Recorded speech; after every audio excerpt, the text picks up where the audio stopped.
ভারতে ধর্ষণের অভিযোগে সিলেটের 4 আওয়ামী লীগ নেতাকে গ্রেফতার করা হয়েছে। রোববার ভারতের পশ্চিমবঙ্গের রাজধানী কলকাতার নিউ টাউন এলাকার একটি ফ্ল্যাট থেকে তাদের গ্রেফতার করা হয়। এরপর রাতেই তাদের মেঘালয়ের রাজধানী শিলংয়ে নেওয়া হয়েছে।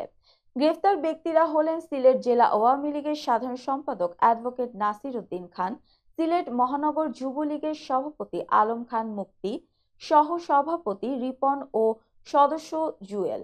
এছাড়া পলাতকরা হলেন সিলেট জেলা স্বেচ্ছাসেবক লীগের সভাপতি আফসর আজিজ ও সাধারণ সম্পাদক দেবাংশু দাস মিটু। শিলং পুলিশের একটি নির্ভরযোগ্য সূত্র জানিয়েছে, আওয়ামী লীগ নেতারা সিলেট থেকে পালিয়ে শিলংয়ে অবস্থান করার সময় তাদের আবাসস্থলে একটি ধর্ষণের ঘটনা ঘটে। এ ঘটনায় ভুক্তভোগী শিলং থানায় 6 জনকে আসামি করে একটি মামলা দায়ের করেন। ওই মামলায় তাদের গ্রেফতার করা হলেও আরও 2 আসামি পলাতক রয়েছেন। সূত্রে আরও জানা যায়, কলকাতার ওই ফ্ল্যাট থেকে নাসির, মুক্তি, রিপন ও জুয়েল ছাড়াও সুনামগঞ্জের এক ইউপি চেয়ারম্যানকেও গ্রেফতার করেছিল শিলং পুলিশ। পরে সেখানে অবস্থানরত আওয়ামী লীগের প্রেসিডিয়াম সদস্য জাহাঙ্গীর কবির নানক ও কেন্দ্রীয় সাংগঠনিক সম্পাদক শফিউল আলম চৌধুরী নাদেল তাদের ছাড়াতে তদবির শুরু করেন।